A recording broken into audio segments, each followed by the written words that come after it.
Hello guys, আসসালামু আলাইকুম। আপনাদেরকে কয়েকদিন আগে আমি একটি কদু ভিডিও দিয়েছিলাম। আজকে সেই কদু গাছের আপডেট নিয়ে এসেছি।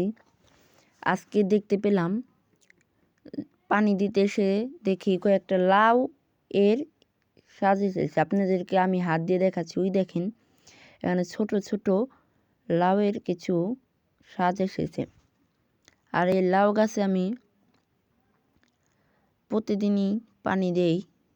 আর আপনারা যে দেখতে পাচ্ছেন এখন যে কচুরিপানা দিয়েছি, এই কচুরিপানাটা দিয়েছি কারণ যেন জলটা ধরে রাখতে পারে, এজন্য এই কচুরিপানাটা দেওয়া। কচুরিপানাটা দিলে জল থাকে গাছের গোড়ায়, কারণ আর আমি তো এটা ছাদের উপরে রোপণ করেছি, এখানে জলের খুবই প্রয়োজন আমি মনে করি। আর আমার ছাদ বাগানে আরও নানান পদের গাছ আছে, আপনাদেরকে আমি মাঝে মাঝেই আপডেট দেব আমার ছাদ বাগানের।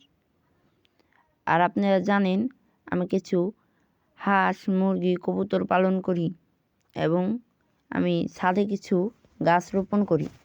এইগুলো আমি শখেই করি, শখের বশেই করি। হ্যাঁ, আর এখন আমি আপনাদেরকে দেখাচ্ছি আমার লাউ গাছ। লাউ গাছের পাশাপাশি আমি এখানে দেখতে পাচ্ছেন একটি আদা গাছ।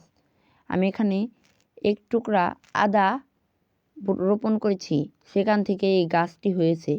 আর আমার আদা গাছের পাতা কীরকম জানি এখন মরে, আমি এটার কারণ জানি না। আপনারা যদি কোনো ভালো অভিজ্ঞতা বা পরামর্শ কেউ থাকেন, আদার সম্পর্কে জানেন, আমাকে একটু বলবেন যে এটা কিসের জন্য হচ্ছে, কমেন্ট বক্সে এসে বলবেন। আর আমার এই কদু গাছের জন্য আমি ছাদে কয়েকদিন আগে একটি জাংলা দিয়েছি। হ্যাঁ, আপনি দেখুন যে যা দেখাচ্ছি এটাই হচ্ছে আমার জাংলা। আর এখানে দেখতে পাচ্ছেন আমি আরও বিভিন্ন পদের গাছ রোপণ করেছি। গোলাপ গাছ আছে, পাথরচুনা গাছ আছে, এটা হচ্ছে আমার একটি টমেটো গাছ, এখানে আরেকটি টমেটো গাছ। হ্যাঁ, এখানে আছে ড্রাগন গাছ। আর ছাদে বাগানে বিভিন্ন পদের নানা ধরনেরই গাছ আছে। এখানে আবার দেখেন পাথরচুনা গাছ, এগুলো কেবল এটা হচ্ছে আমার গোলাপ গাছ, টমেটো গাছ এটাও। আর আমি ছাদে এরকম এগুলো হচ্ছে মাছের বাক্স, আর এগুলোর ভিতরে আমি গাছ রোপণ করি। এটা হচ্ছে আমার রাজহাঁস। আপনাদেরকে কয়েকদিন আগে একটা ভিডিওতে দেখাইছিলাম আমার রাজহাঁস, আর এটা কিন্তু মাশাআল্লাহ এখন ভালোই বড় হয়ে গিয়েছে। হ্যাঁ, ওই রাজহাঁসটা মাশাআল্লাহ ভালোই বড় হয়েছে। এই হলো আমার ছাদ বাগানের ভিডিও। আপনারা সবাই ভালো থাকবেন, আমার জন্য দোয়া করবেন। আসসালামু আলাইকুম।